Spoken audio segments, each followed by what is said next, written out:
네, 저희 성경 개론 클래스 벌써 34주차 로마서 시간까지 왔습니다. 로마서는 음, 기독교 신학에서요. 또 기독교 교회사 속에서 그다음에 굉장히 중요한 성경이라고 볼 수 있죠. 그리고 많은 성도분들과 또 목회자분들, 특별히 신학자분들이 굉장히 좀 좋아하는 성경 중 하나입니다.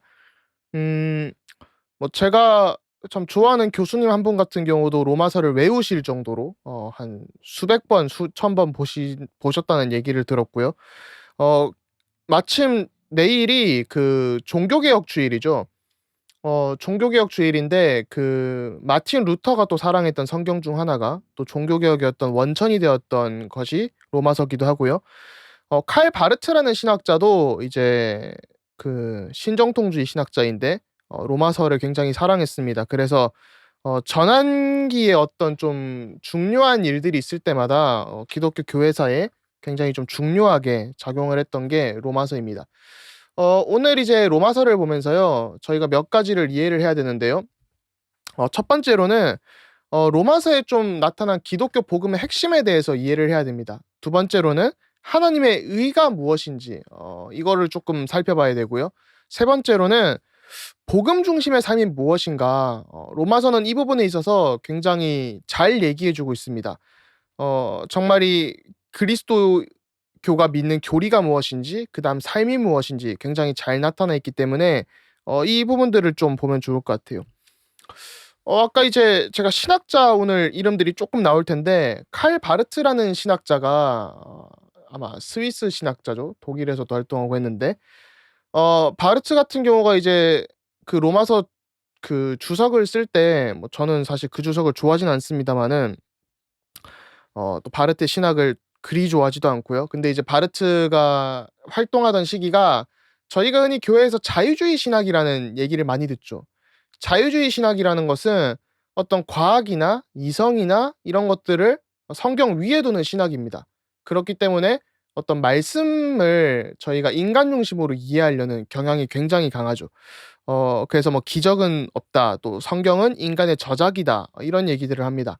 이 바르트가 쓴 로마서 주석이 자유주의자들이 그때 굉장히 활기를 칠 때 "자유주의자들의 놀이터에 떨어 놓은 원자폭탄 같다."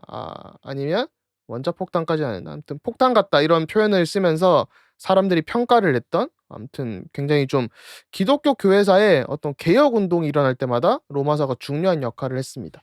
그래서 그냥 '이런 게 있구나.'라고만 아시면 좋을 것 같고요. 로마서를 좀 개요적으로 살펴보면요.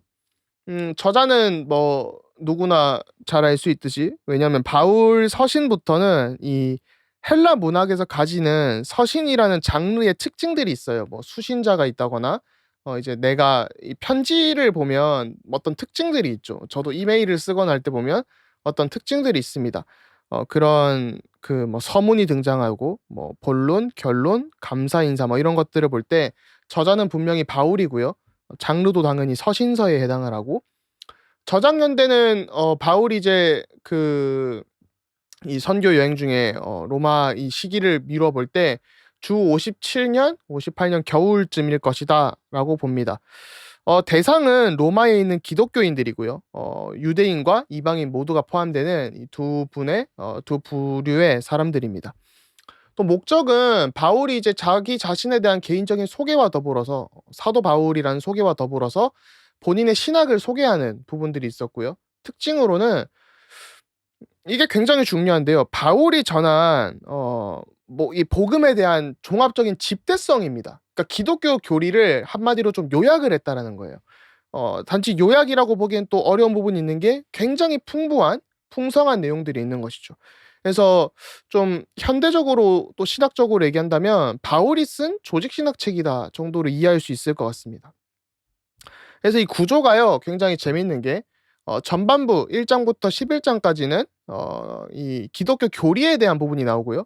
후반부 12 장부터 16 장까지 뭐 정확히는 15장 정도까지는 이 복음과 그리스도인의 삶에 대한 부분이 나옵니다. 16 장은 이제 사실 인사기 때문에 좀 그렇게 해당하는 부분들이 있죠.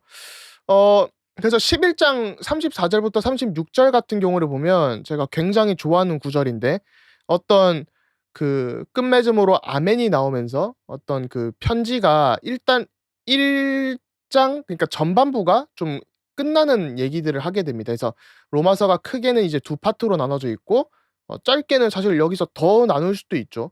뭐 원죄, 뭐 계시, 원죄, 뭐 여러 가지 쭉 나올 수 있습니다. 그다음 뭐 그리스도와의 연합, 뭐 하나님의 영광을 위한 삶, 여러 가지가 굉장히 많이 나오게 돼요. 그다음 뭐 여기는 또 유대인들의 구원, 이런 것들도 쭉 나오게 되고요. 그래서 일단은 전반부, 후반부 이렇게 나눌 수 있다 정도만 아시는 것이 도움이 될 것 같습니다. 그다음에 이 로마서에 보면요, 핵심적으로 나타나는 주제들이 있는데, 첫 번째로는 복음입니다. 로마서의 핵심은 다른 것이 아니라 예수 그리스도의 복음이라는 것이죠. 그래서 이 복음에는, 특히 로마서가 말하는 복음의 주제들에는 하나님의 의, 그다음에 그리스도와의 연합, 복음과 율법, 이런 내용들이 무수하게 등장을 합니다. 저희가 성경 구절을 한번 같이 읽어보면요, 로마서 1장 1절에 보니까 예수 그리스도의 종 바울은 사도로 부르심을 받아 하나님의 복음을 위하여 택정함을 입었으니라고 되어 있습니다. 이 구절이 사실 그리 중요한 구절은 아닌데, 뒤에 제가 좀 설명드릴 게 있어서, 1장에서 예수 그리스도의 종 바울은 사도로 부르심을 받아, 그래서 사도직의 변호와 더불어서 어떤 사도로서의 메시지를 하고 있다는 것이죠. 그다음에 하나님의 복음을 위하여 택정함을 입었다가 나옵니다. 하나님의 복음을 위하여. 이거를 잠깐 메모를 해두시면 좋을 것 같아요. 로마서가 말하는 바는 결국 이 하나님의 복음이 무엇이며 바울이 이 부름을 받아서 어떠한 일을 하고 있는지에 대해서 나오게 됩니다. 그래서 로마서의 내용으로 이제 좀 구체적으로 살펴보면 이제 계시라는 것이 등장을 합니다. 기독교 신학은 계시라는 것이 굉장히 중요합니다. 기독교라는 종교 자체가, 뭐 저희가 이제 기독교를 종교라고 하기보다는 복음이라고 하지만, 굳이 이제 좀 일반인들이 이해할 수 있는 카테고리, 종교라는 그런 카테고리에서 이해할 때 기독교는 다른 종교가 아니라 체계 종교입니다. 저희는 행위의 종교가 아닌 체계 종교죠. 그 체계 종교라는 것은 우리가 이 성경 말씀에 근거해서 믿고 있다는 겁니다. 물론 뭐 이슬람 이런 사람들도 책을 근간으로 하고 불교도 경전이 있지만, 우리는 그 무엇보다도 하나님께서 우리에게 알리신 것을 바탕으로 하나님께서 우리에게 자기 자신을 드러내시는 것을 저희가 계시라고 하거든요, 신학적으로. 이것을 바탕으로 이해를 합니다. 그렇기 때문에 기독교 신학은 이제 박윤선 박사님이라는 분의 얘기를 따르면 계시의존적 사색이다. 그래서 우리가 그냥 우리가 믿고 싶은 바대로 믿는 것이 아니라요, 하나님께서 우리에게 알리신 바를 가지고 믿는 겁니다. 굉장히 중요한 부분이죠. 그래서 하나님께서 어떻게 우리에게 알리셨냐 했을 때 두 가지가 있는데요. 첫 번째는 자연 계시 혹은 일반 계시라고 부르는 부분입니다. 현대 이제 신학자들이 이 부분에 차이를 조금 두는 부분도 있는데, 뭐 그런 논의는 중요치 않으니까 일단 뒷전으로 좀 하고요. 자연 계시, 영어로 이제 natural revelation, 일반 계시, 영어로는 general revelation, 이렇게 부릅니다. 그래서 이것은 로마서의 1장 9절이 굉장히 유명한데요. 모든 피조물에게 하나님의 존재를 알리신다는 거예요. 하나님의 존재를 알리시는데, 그걸 어떻게 알리시냐?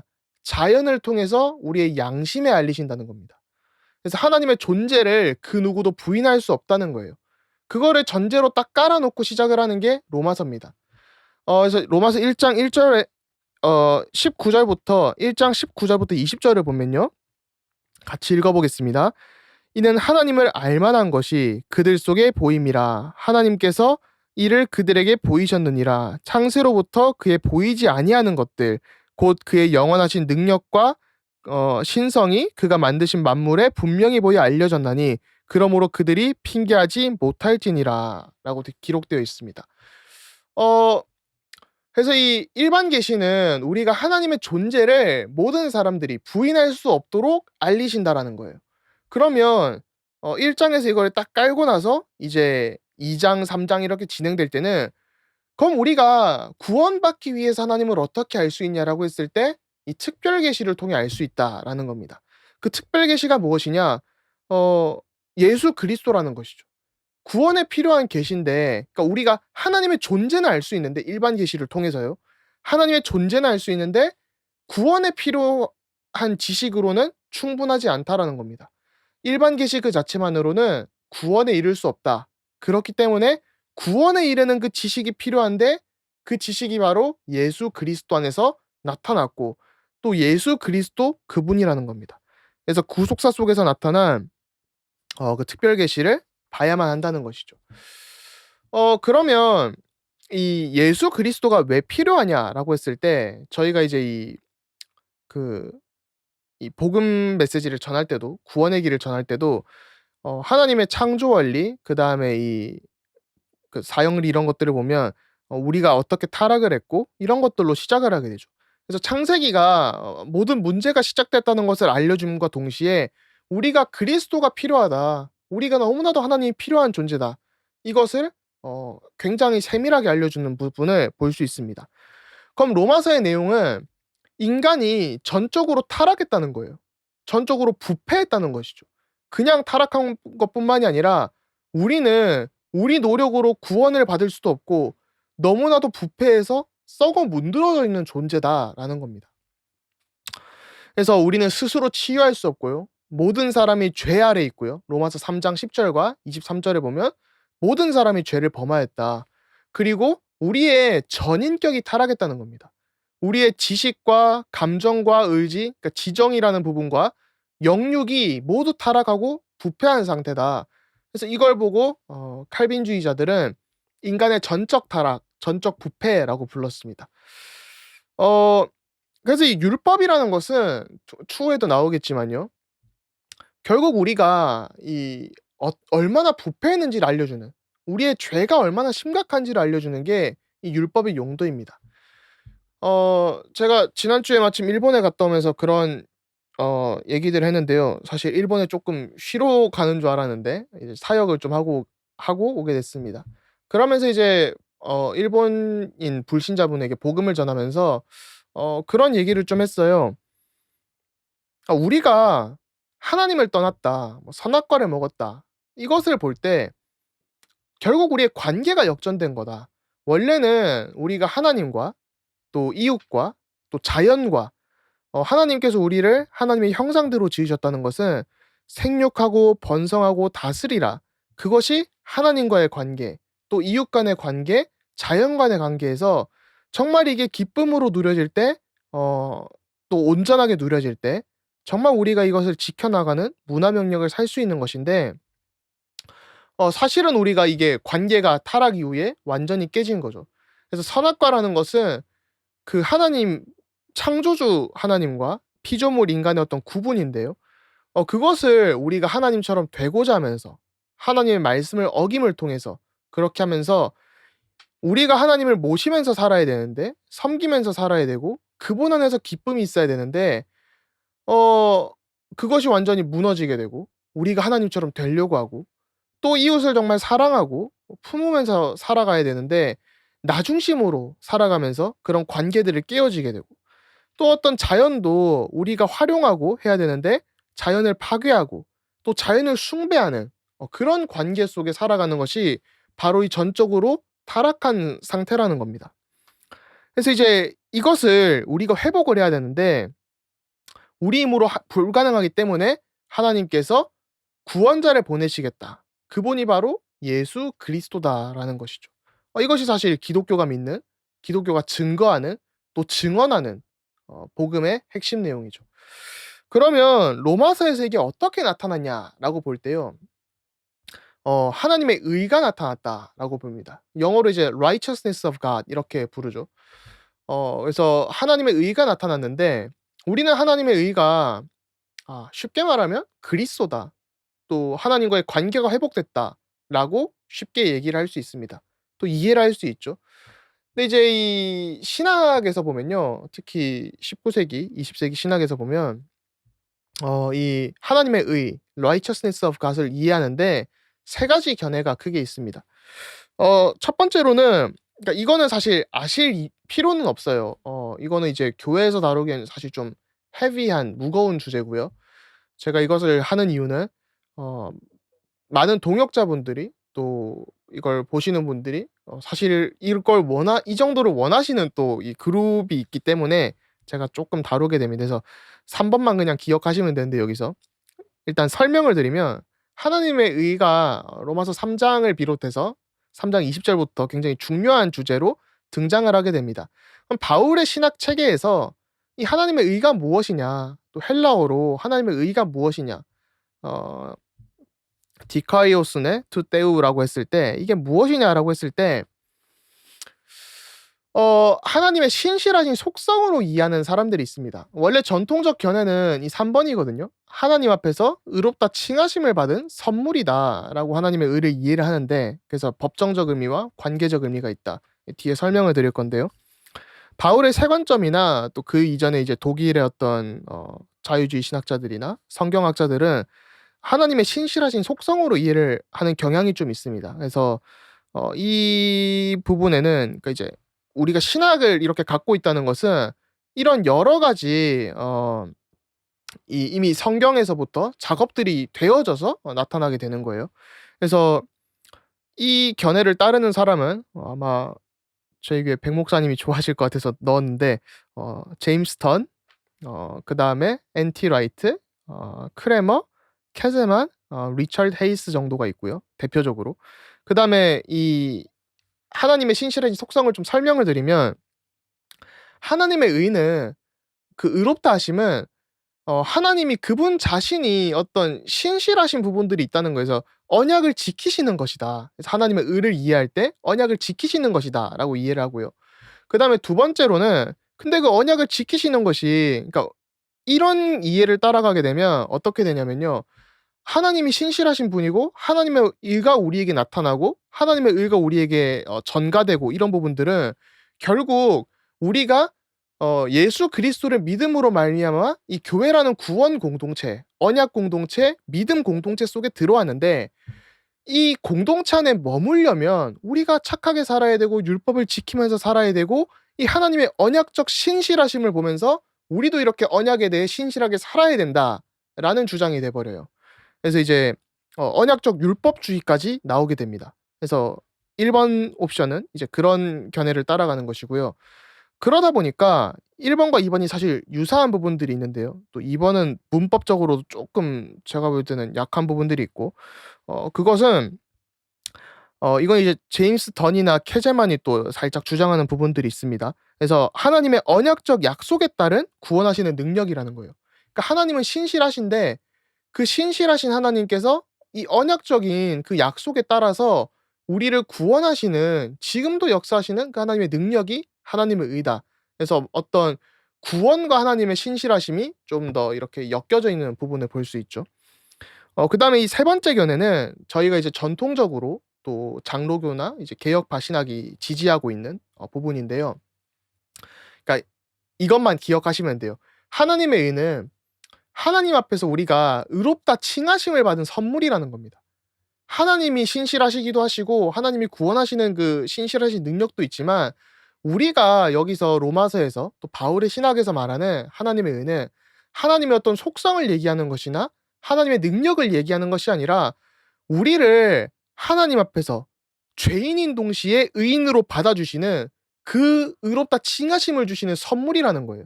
그래서 칭의가 영어로 justification, 의롭다 칭하심을 하신다는 것이 우리의 법적인 신분과 영적인 정체성, 우리는 여전히 죄인이고 죽음 가운데 살아가고 고난 가운데 살아간다 할지라도 우리가 이제 법적으로 신분과 영적인 정체성이 더 이상 사단에게 속하지 않고 사단의 나라에 속하지 않고 하나님의 나라의 백성으로 그 우리의 신분이 완전히 옮겨졌다라는 겁니다. 그러면서 너희는 우리가 하나님이 보실 때 법정으로 법정적으로 무죄다라는 거예요. 우리는 더 이상 죄인이 아니라 의인이라는 거죠. 그 의인으로 만들어 주시는 그 선물이 하나님의 의라는 겁니다. 그러면서 이 관계적 의미가 있는 게요. 하나님과의 관계가 이제는 회복됐다라는 겁니다. 어 제가 좋아하는 교수님들이 그런 얘기들을 많이 해요. 최근에도 책을 보면서 그런 걸 봤는데 저도 좀 이런 프랙티컬한 부분을 가지려고 노력을 많이 합니다. 어 그 사실은 저희가 가장 하나님께서 묘사를 많이 하는 부분이 하나님 아버지죠. 아버지 하나님으로 많이 묘사가 됩니다. 그런데 사단은요. 그 관계를 사실은 모르게 하려고 또 그렇기 때문에 가정을 많이 공격을 합니다. 굉장히 건강한 집안에서 자란 사람들은 아버지에 대한 이미지가 좋을 확률이 높겠죠. 그런데 사실 많은 분들을 보면 아버지를 떠올릴 때 무뚝뚝한 모습, 그다음에 뭐 어려운 모습, 그러니까 사실은 이제 아버지들의 마음은 자식에게 다 해 주고 싶고 그런 것들이 자녀를 놓고 나면 그런 생각들이 들지만 사실은 이제 이렇게 시간이 지나고 하면서 뭔가 이 단절이 되는 부분들도 있을 수 있고 그만큼 사단이 이런 하나님께서 알려주시는 이미지들을 놓치게 하려고 굉장히 공격을 많이 합니다. 그래서 그리스도인들이 가정 생활과 사역에 더욱 힘써야 되는 이유도 사단이 끊임없이 우리의 관계만 놓치게 하는 게 아니라요. 하나님과의 교제조차도 오해가 되게 만드는 거예요. 그래서 하나님은 아버지는 때로는 혼내시기도 하지만 진노하시기도 하지만 우리를 이끌어 주시고 품어 주시고 기다려 주시고 이런 이미지인데 많은 사람들에게 또 어떤 사람들에게는 아버지라는 이미지 자체가 너무나도 이상하게 이해가 되는 거죠, 좀 틀린 방향으로. 그래서 이 하나님의 의가 나타났다는 것은 그런 어떤 우리가 이해하고 있는 하나님의 관계도 회복되어지고 더 이상 우리가 죄인으로 이렇게 하나님을 만나는 것이 아니라 하나님의 가족으로 이렇게 만난다는 뜻입니다. 그러면서 이 법정적 의미에서 그 판사가 이렇게 망치를 똑똑똑 두드리면 이제 무죄다, 유죄다 이렇게 판결이 되죠. 하나님의 법정에 있어서 우리를 이제 도덕적으로나 또 영적으로나 모든 부분에 있어서 의롭다 칭해 주시는 거죠. 그래서 구원받은 상태, 스테러스, 뭐 스테이트 이런 부분들은 우리는 이제 이 구원받은 하나님의 자녀라는 상태는 더 이상 흔들리지 않습니다. 다만 어떤 구원받은 상태라고 했을 때 컨디션으로서 '아 오늘 좀 어떤 컨디션이 안 좋은데요.' 그런 것들이 있을지도 모르지만 그럼에도 불구하고 우리는 하나님의 의롭다 하심을 받은 하나님 앞에서 우리가 의롭다 칭하심을 받은 그 선물을 받은 사람들이라는 것이죠. 그래서 하나님의 의가 굉장히 복잡한 신학적 논의들이 있습니다마는 우리가 정말 이 은혜로운 부분들을 딱 기억하시면 됩니다.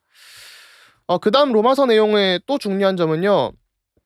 그리스도와의 연합이라는 거예요. 우리가 그리스도와 연합됐다.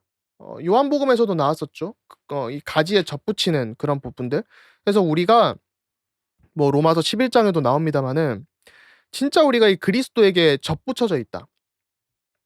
또 제가 로마서 5 장 6 장을 굉장히 좋아하는데 그리스도의 연합이 핵심적으로 등장하기도 합니다.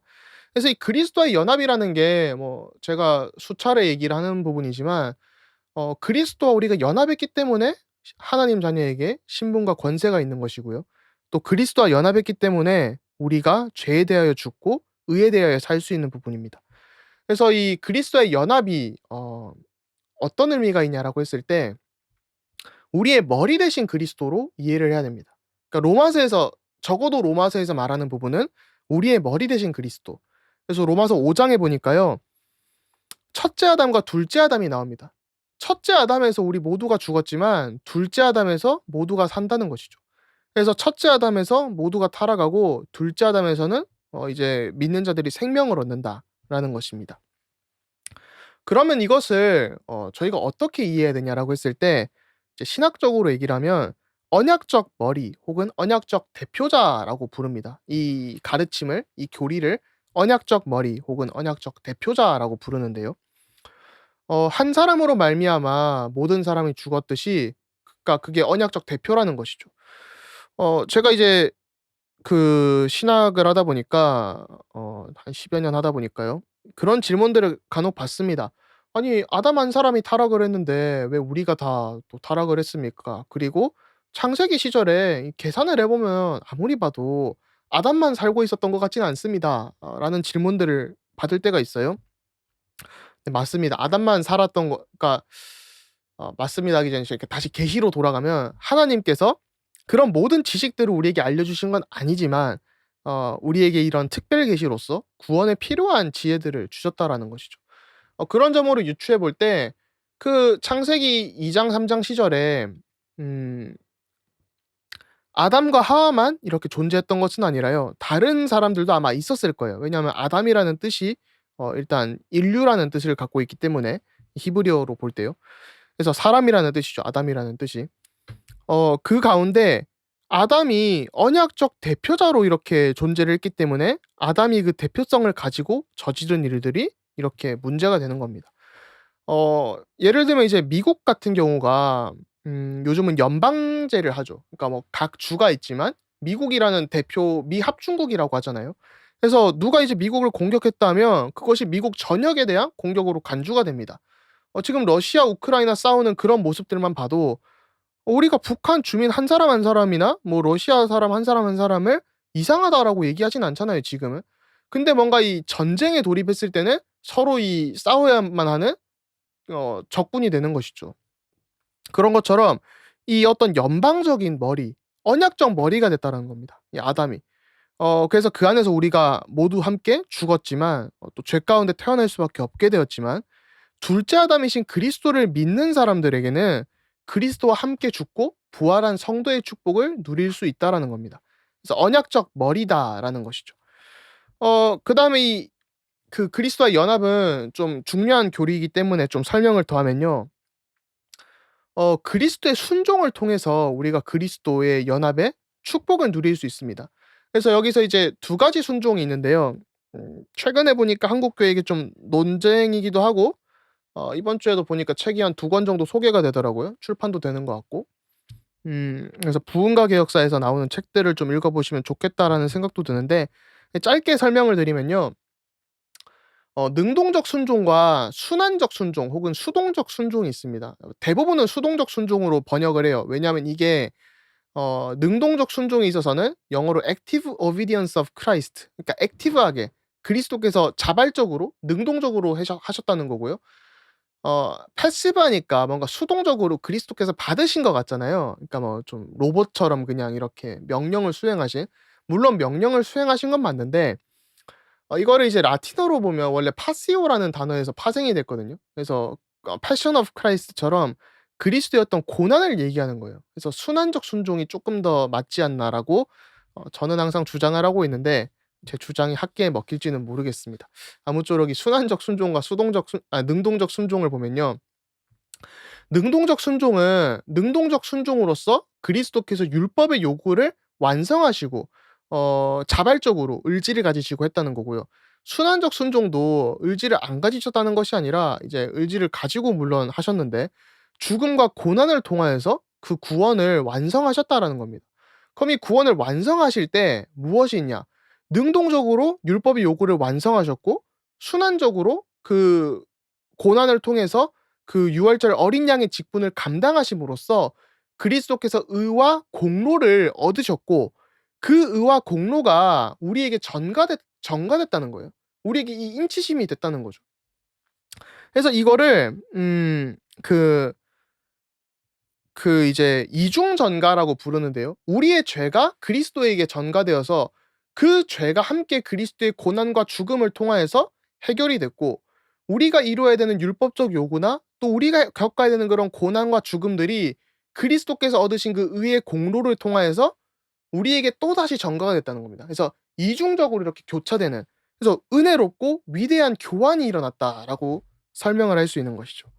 그래서 그리스도와의 연합이 굉장히 심플한 교리 같지만 칭의성화 이런 모든 것들을 포함하는 어마어마한 교리가 됩니다. 그래서 참 감사한 교리죠. 그래서 이 또 로마서를 보면요. 이 방금 능동적 순종과 수동적 순종, 순환적 순종을 얘기했잖아요. 근데 이게 복음과 율법에도 똑같이 적용이 되는 거예요. 율법이 더 이상 우리를 그 종으로 삼을 수가 없습니다. 그 이유는 그리스도께서 능동적으로 성취하신 그 그래서 성취하셔서 얻으신 그 의와 공로가 우리에게 전가가 되었기 때문이죠. 그럼에도 불구하고 여전히 우리는 고난과 죄와 싸우고 있죠. 그걸 보고 이제 신자 안에 내재하는 죄라고 표현을 좀 할 수 있는데요. 우리의 노력으로는 율법을 성취할 수 없기 때문에 하나님께서 은혜로 우리를 의롭다 칭하신 것입니다. 그게 아까 말씀드렸던 하나님 앞에서 우리가 의롭다 칭하심을 받은 선물이다. 하나님의 의다라고 얘기하는 것이고요. 그래서 율법이 더 이상 정죄하지 않는데, 그러면 이거를 우리가 죄에 대한 부분이나 뭐 예를 들면 좀 더 나아가면요. 귀신 들리는 부분들 이런 것들을 어떻게 이해해야 되냐라고 했을 때, 그러니까 영적 문제라는 것이 우리가 원치 않아도 끊임없이 짓고 오래된 문제고, 나도 저렇게 안 하고 싶은데, 나도 정말 신앙생활 잘하고 싶은데 자꾸 내가 반복하는 부분들이 있죠. 모든 사람은 있습니다. 어 내가 자발적으로 할 수 없는 그런 부분들, 뭐 습관적인 부분들 다 존재를 합니다. 이 신자 안에 내재하는 죄가 우리가 어떻게 이해되냐? 죄는 더 이상 우리를 주장할 수 없는 거예요. 우리는 하나님의 은혜 아래 있습니다. 그런데 우리가 스스로 죄에게 내어주는 상황들을 만드는 겁니다. 우리가 우리의 의지로 자꾸 그걸 반복하는 거예요. 그리스도께서 끝내셨는데 그 부분을 바라볼 때 사실은 해결이 되거든요. 육체의 정욕을 이기림이 그리스도를 바라볼 때 나오는데, 그래서 이제 골로새서에서도 바울이 "땅의 것을 생각하지 말고 위의 것을 생각하라."라고 했었죠. 근데 이제 이 존 오웬 같은 경우는 신자가 자발적으로 자기의 의지를 통해서 죄에게 내어 준다라고 했고요. 물론 이 죄와 은혜가 서로 이렇게 더 마음을 주장하려고 싸웁니다. 그런데 또 이제 귀신 들리는 문제를 어떻게 그 가운데 이제 우리가 자발적으로 내어 준다는 거예요. 그럼 귀신 들리는 문제 같은 거는 어떻게 이해를 해야 되냐라고 했을 때, 정신의학적으로 제 주변에도 정신과나 또 상담 이런 분들이 많습니다마는, 귀신 들리는 문제와 또 정신 분열을 또 저희가 분명히 분간을 해야겠죠. 근데 진짜 귀신 들리는 사람이 있거든요. 일본 같은 데 가니까 귀신 보는 사람들 수두룩 한대요. 아무튼 그러면서 보면 마이클 호튼이라는 제 은사이기도 하지만 신학자가 그런 얘기를 하더라고요. 인도나 이런 데 집회를 가 보니까 "실제로 그런 사람들이 있더라. 우리가 어떻게 이해해야 되냐?"라고 했을 때, 결국은 우리가 스스로 내어 주는 부분들이 있다는 거예요, 일시적으로. 완전히가 아니라. 그래서 우리가 이거 종합해 보면 결국 우리 안에 어떤 이런 죄성에 대해서 우리가 자꾸 내어 준다는 거죠. 그래서 하나님께서 우리를 의롭다고 칭하셨는데, 그 신분과 권세를 주시고 신분을 바꾸셨는데, 우리의 삶 가운데 여전히 끊임없이 영적 싸움을 할 부분들이 있다라는 것입니다. 그래서 웨슬리 감리교와 장로교의 가장 큰 차이점은 이 땅에서 영화로운 상태에 임할 수 있냐 없냐라고 했을 때, 장로교 신학들, 칼빈주의 신학은 불가능하다. 웨슬리안은 가능하다라고 얘기를 하는 것입니다. 그런 신학적 차이들이 있다라는 것이고요. 이 복음과 율법이라고 했을 때, 율법에 저희가 세 가지 용법들을 얘기합니다. 첫 번째로는요. 정치적인 용법이 있어요. 사용하는 이유가. 그러니까 죄의 억제를 방지하는 거예요. 법을 딱 줌을 통해서 "이거 하면 안 된다. 이거는 해야 된다." 이런 것들을 알려주는 것이고요. 두 번째로는 교육적인 용법이 있습니다.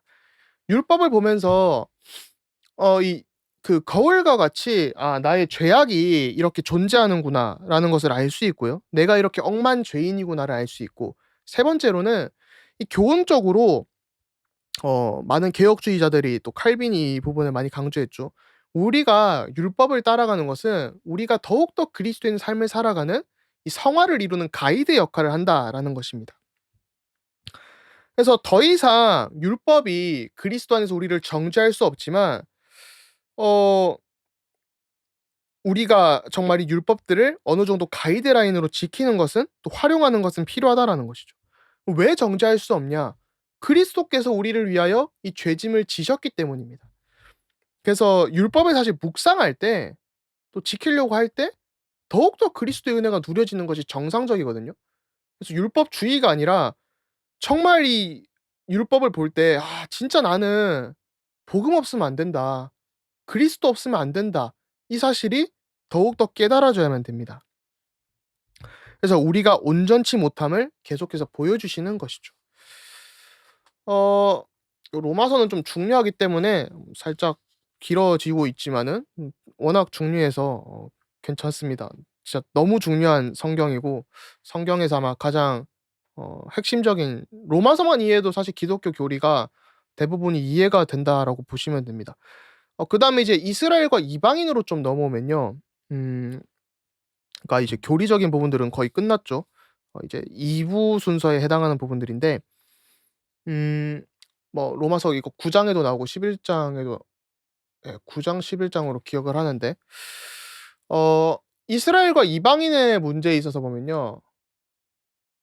네, 9장 11 장이 맞을 거예요. 요즘 자 가끔 숫자들이 헷갈릴 때가 있어 가지고 어 이 이스라엘과 이방인의, 그러니까 바울이 로마서를 쓰는 그 편지의 대상이 두 부류잖아요 결국은. 로마인은 그리스도인들인데 이방인과 이스라엘 백성들이다라고 했을 때, 유대인이다라고 했을 때 이 복음은 첫 번째로는 이스라엘에게 먼저 주어졌다라는 겁니다. 그다음으로 이방인에게 주어졌다라는 것이죠. 그런데 이 혈육으로, 그러니까 혈통으로 복음이 이렇게 된다는 게 아니에요. 그래서 이스라엘이라고 뭐 혈통적 이스라엘이라고 해서 다 구원받는 게 아니라 그 가운데 남은 자들이 있다. 또 하나님의 주권이 있다. 지금 이스라엘 백성들이 이렇게 넘어진 것은, 또 복음을 이해하지 못하는 것은 하나님께서 그 가지의 덧붙이심을 통해서 이방인들로 하여금 복음을 깨달을 수 있도록 하시는 것이고요. 그래서 하나님의 주권이 있다라는 것이죠. 그리고 그럼에도 불구하고 하나님은 이스라엘 백성들을, 또 자기 백성들을 버리지 않으시는 신실하신 하나님이시다라는 겁니다. 그래서 지금 이스라엘이 넘어져 있고 회복이 안 되는 것 같고 복음을 못 깨닫는 것 같다 할지라도 추후에 이스라엘 백성들을, 이 민족을 회복시키실 것이다라는 것입니다. 저희가 그런 점을 볼 때 여기서 말하는 게 혈통적 이스라엘뿐만 아니라 영적인 이스라엘, 영적 의미를 다 포함해 보면 지금 우리 그 잘 안 되는 사람들 기다려 줄 수 있는 이유가 있는 거예요, 하나님의 주권을 보면서. 그래서 모든 일을 통해 하나님은 그분의 영광을 나타내시기 때문에 정말 저희가 이 하나님의 주권을 바라보고 은혜를 바라보면 된다라는 것이죠. 그래서 '낙심할 이유가 없다.'라는 겁니다. 그래서 복음의 순서에 대한 부분들이 나왔고요. 그다음에 이 로마서의 내용으로 영적 예배가 있습니다. 제가 가장 좋아하는 성경 구절인데요. 로마서 12 장. 기독교인의 삶의 원리에 대해서 이렇게 로마서 12 장에 나오게 됩니다. 로마서 12장 1 절에 보면 "그러므로라고 시작을 하게 됩니다. 여기서 이제 그러므로가 등장하는 이유는 로마서 1 장부터 11 장의 모든 이 교리적인 부분들을 다 바울이 얘기하고 나서 나오는 부분이, 교리를 이제 설명했잖아요. 그러면 이제 "그러므로 이제 니들이 삶을 좀 해야 된다."라는 겁니다. 그게 막 율법적인, 어떻게 우리가 착하게 살자 이 수준이 아니라요. 로마서 12 장에 보니까 1 절부터 2 절에 보면 이런 게 나와요. "너희는 이 세대를 본받지 말고 그다음에 오직 마음을 새롭게 함으로 변화를 받아 하나님의 선하시고 기뻐하시고 온전하신 뜻이 무엇인지 분별하도록 하라."라고 나와 있습니다. 여기서 이 세 가지 포인트로 좀 살펴보면요. 이 세대를 본받지 말고라고 했을 때 이 세대라는 단어를, NIV 성경을 보시면 그 성경에 이제 번역마다 차이가 있거든요. 제가 여러 번 아마 얘기했던 것 같은데 NIV 성경은 좀 의역을 많이 했습니다. 그래서 이 세대라고 했을 때 flow, 그 pattern of this world가 나올 거예요. 그래서 "이 세상의 어떤 패턴을 따라가지 마라. 이 세상의 흐름을 따라가지 마라."라는 겁니다. 그래서 이 세대를 본받지 말고라는 것이 이 세대가 하고 있는 그 관습들을 따라가지 말라라는 것이죠. 그다음에 이 "오직 마음을 새롭게 함으로 변화를 받아."라고 했을 때 정말이 우리의 지정이가 바뀌어야 된다라는 겁니다. 우리의 마음이, 우리의 감정이 정말 바뀌어서 이 따라가야 된다라는 것이고요. 이 본받지 말고라고 할 때 이 본받지 말고라는 단어에도 헬라어로 좀 읽어 보면 그 붕어빵 시즌이죠 이제 마침. 붕어빵 찍는 기계 있죠. 또 예를 들면 공장에서 뭐를 딱 찍으면 그 디자인대로 다 똑같이 나오게 됩니다. 그러니까 제가 이 휴대폰을 쓰고 있는데 이 휴대폰이 이 어떤 공장에서 다 똑같이 만들죠. 차도 그렇고. 그런 프레임이 딱 만들어지잖아요. 그런 것처럼 이 본받지 말고라는 것은 이 세상이 똑같이 찍어내는 그 교육처럼 똑같이 따라가지 말라라는 거예요. 그러면서 그거를 어떻게 본받지 않을 수 있냐? 정말 이 복음으로 하나님의 은혜로 우리의 마음과 감정이 새롭게 돼서 무엇이 하나님의 뜻이 올바른지 바르게 분별해야 된다라는 겁니다. 그래서 이 부분을 굉장히 디테일하게 보시고 싶으시면 존 오웬이라는 신학자가 있어요. 부흥과 개혁사에서 요즘 번역을 하고 있는데 제가 또 오웬 학자기도 하죠. 그래서 오웬의 책을 보시면 영적 사고라는 책이 있어요. 이 영적 사고가 이 로마서 12장을 중심으로 해서 이렇게 쭉 복음의 이 비밀들과 내용들을 굉장히 풍성하게 설명을 합니다. 그래서 영적 사고, 또 뭐 죄 죽임, 신자 안에 내재하는 죄, 죄와 은혜의 지배 이런 것들은 꼭 한번 읽어 보시면 굉장히 도움이 되실 것이다라는 것이고요. 아마 내년에 제가 시간이 좀 있다면 어느 교회에서 좀 그런 좀 "책 가지고 좀 포럼도 하면 좋겠다."라는 얘기들이 오가고 있어서 좀 '좋을 수 있겠다.'라는 생각을 하고 기도하고 또 준비하고 있습니다. 그래서 '꼭 읽어 보시면 좋겠다.'라는 생각이 들고요. 사실 제가 저거 설교할 때 워낙 자주 하던 구절이라 어 '다음에 한번 설교를 그냥 올려 놔도 괜찮겠다.'라는 생각이 듭니다. 그다음에 로마서의 내용으로 또 중요한 게 그리스도인의 정치 참여라는 부분이 있습니다. 이 그리스도인들이 세상을 살아가면서 이 사회에 어떻게 복종하며 살아가야 되냐, 또 사회에서 정치 참여를 어떻게 해야 되냐라고 했을 때 그냥 뭐 "조용히 하고 있으라." 또 아니면 "굉장히 활발하게 해라."라는 것이 아니라요. 우리가 일반 은총적 영역에서 당연히 참여를 해야 되는 것인데 "권서들에게 복종하라."라고 나옵니다. 그래서 뭐 세금도 잘 내고 그런 얘기들이 나오는 거죠. 그래서 그 복종을 할 수 있는 이유는 하나님께서 세우셨다는 거예요. 그 권세가 하나님이 세우신 권세다라는 겁니다. 그래서 이게 이제 신학적으로 윤리학적으로 쪼끔 더 깊게 들어가면 나오는 게 그럼 북한 같은 나라도 하나님께서 세우신 정권이냐, 기독교인들을 핍박하고 반인륜적인 행위들을 행할 때도 우리가 그거를 인정하고 해야 되냐 했을 때 제 대답은 그런 거에는 저항을 해야 되지만 교회가 굳이 예를 들면 어 기독교 신앙에 대치되지 않는 부분들에 대해서는 저항을 할 이유가 없다. 어느 정도 복종하고 따라가고 하나님이 세우신 걸 인정을 해야 되지만 누가 봐도 이제 반기독교적인 요소들이 있죠. 여기서 다 말을 하지 않겠습니다만 그런 거에는 '교회가 목소리를 내야 된다.'라는 좀 지혜적인 부분들이 필요합니다. 그래서 누가 세워지든 하나님께서 하시는 일임을 또 하나님께서 하시는데 우리의 결정을 통해서 하시는 일임을 그렇기 때문에 우리가 복음을 증거하고 사회에 선한 영향력을 끼쳐야 된다. 이 부분들이 사실은 정치 시즌에서 대선 시즌에 좀 더 보여야 되지 않냐라는 생각이 듭니다. 그래서 우리가 올바른 판단과 결정을 할 수 있도록 정말 이 복음 중심의 세계관과 가치관, 인생관이 정립돼야 된다라는 것이죠. 그래서 순종하면서 정체성을 가지고 우리 있는 삶의 자리에서 잘해야 된다라는 것이고요. 그다음에 이런 정치 참여나 모든 삶의 원리가 사실은 사랑입니다. 그래서 우리가 뭐 고린도후서죠 아마?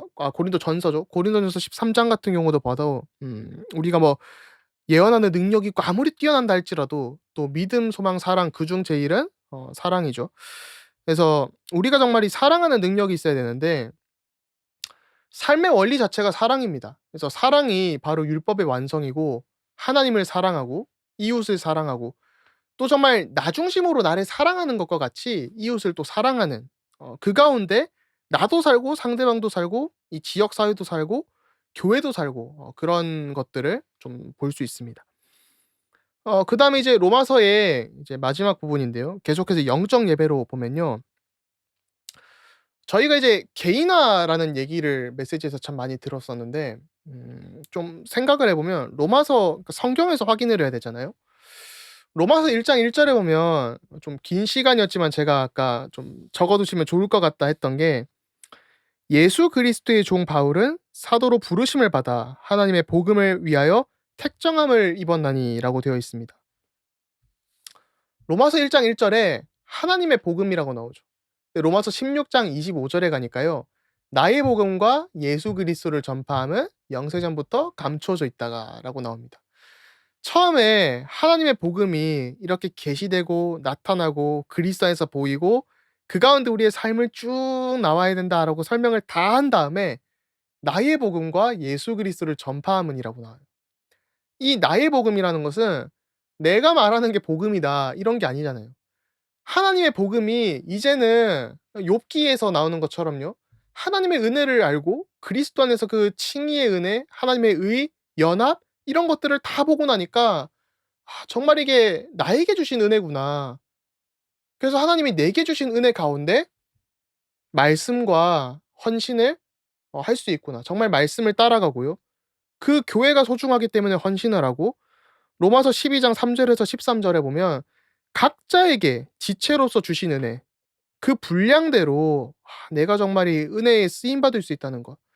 그래서 제가 사실 이거를 하나님이 만드신 나의 것, 나의 연장 이렇게 하려다가 '아 정말 하나님이 사실 내게 주신 은혜가 있구나.' 이것이 정말 누려지면서 그 안에서 교회를 위한 헌신, 삶을 위한 것, 또 세상을 위한 어떤 업들이 나오면서요. 그러면서 자연스레 살아날 수밖에 없는.